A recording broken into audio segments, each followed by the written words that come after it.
بسم اللہ الرحمن الرحیم۔ یونائٹڈ نیشنز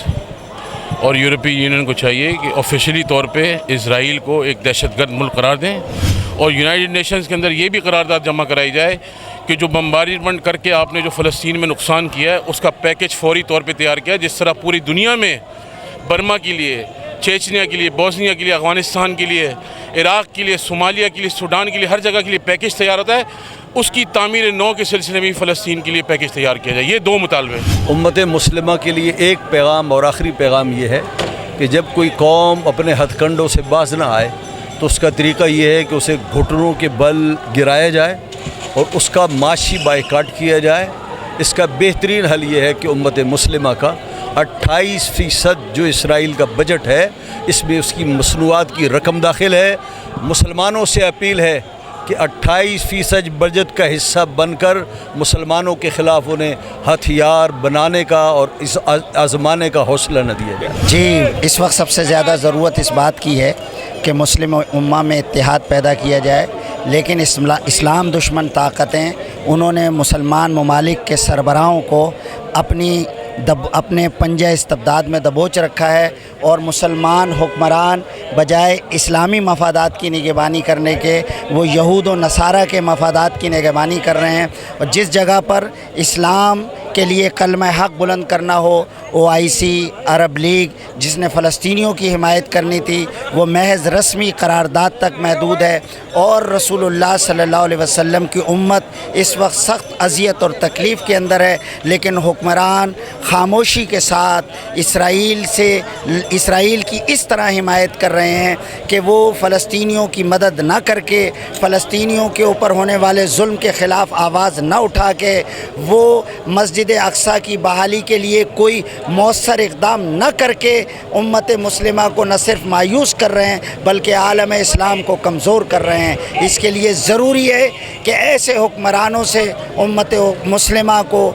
بیزاری کا اعلان کرے، اور وہ حکمران جو نظام مصطفیٰ صلی اللہ علیہ وسلم کے داعی ہوں اور جو رسول اللہ کی امت کو رسول اللہ صلی اللہ علیہ وسلم کے نظام اور مقام کی جد و جہد میں شامل کریں، ایسے حکمرانوں کو منتخب کرنا چاہیے۔ میں سمجھتا ہوں کہ شاہ محمد اویس نورانی صاحب نے جو سب سے بڑا مطالبہ کیا کہ OIC جو ہے وہ اعلان جہاد کر دے، یہ دنیا کی تاریخ اس بات کی گواہ ہے کہ یہودی دنیا کی سب سے بزدل قوم ہے۔ انہوں نے تو اپنے نبی موسیٰ علیہ السلام سے کہا کہ تم اور تمہارے خدا جا کے جہاد کرو، ہم تو یہاں بیٹھ کے من و سلوہ کھائیں گے۔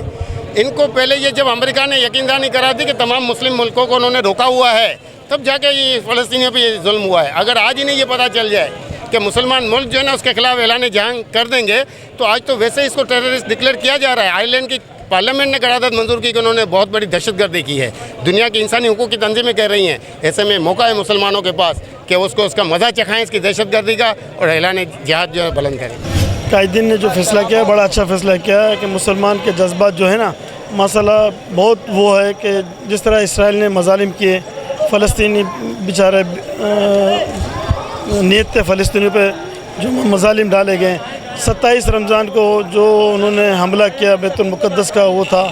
لیلۃ القدر کا دن تھا، سب نماز کے لیے تیاری کر رہے تھے، انہوں نے وحشیانہ بمباری کی، بلڈنگیں گرا دی، نمازیوں پہ اسٹیٹ فائر کیے۔ اب یہ بند ہونے کے بعد بھی یہ 2 دن ہوا کہ کہا گیا کہ سیز فائر ہو گیا، بند ہو گیا، کوئی حملہ نہیں ہوگا، مگر پھر بھی ابھی بھی حملہ تازہ ہی پتہ چلا ہے کہ تازہ حملہ ہو رہا ہے، ٹیئر گیس مارے جا رہے ہیں اور ربر کی گولیاں ماری جا رہی ہیں فلسطینیوں پہ۔ جی، میں ہوں ندیم صدیقی، میٹرو پاکستان کے ساتھ اس وقت بتاؤں کہ میں کراچی پریس کلب پر موجود ہوں، جو کہ یہاں پر جمعیت علماء پاکستان کے زیر اہتمام اور انجمن نوجوان پاکستان کے اہتمام جو ہے یہاں پر ریلی نکالی گئی، جو کہ ریگل چوک سے ہوتی ہوئی اب پریس کلب پر اختتام پذیر ہو رہی ہے۔ اور یہ بھی دیکھ سکتے ہیں کہ یہاں پر انجمن نوجوان اسلام کے نوجوان سلیم صاحب موجود ہے جو کہ اس کی قیادت کر رہے تھے۔ اس کے ساتھ ساتھ یہاں پر جو ہے اویس نورانی اور جو دیگر اہم لوگ تھے، مفتی ابراہیم، اور ان کے ساتھ ساتھ جو دیگر لوگ یہاں موجود تھے، وہ یہاں پر اس کی قیادت کرتے ہوئے اس وقت اختتام پذیر ہوئی ہے۔ اور اب تک ان لوگوں سے یہاں تقریباً بات کی، ان کا کہنا یہ ہے خاص طور پہ کہ جتنی بھی مصنوعات ہیں یہودی کی اور جو اسلام کے خلاف کام کرتے ہیں ان کا مکمل طور پر بائیکاٹ کیا جائے، اور ان کا کہنا یہ بھی ہے کہ خاص طور پہ جو کہ اسلام کو نہیں مانتے، مذہب کو نہیں مانتے، تو ان کی ریاست کو کیوں مانا جائے۔ جی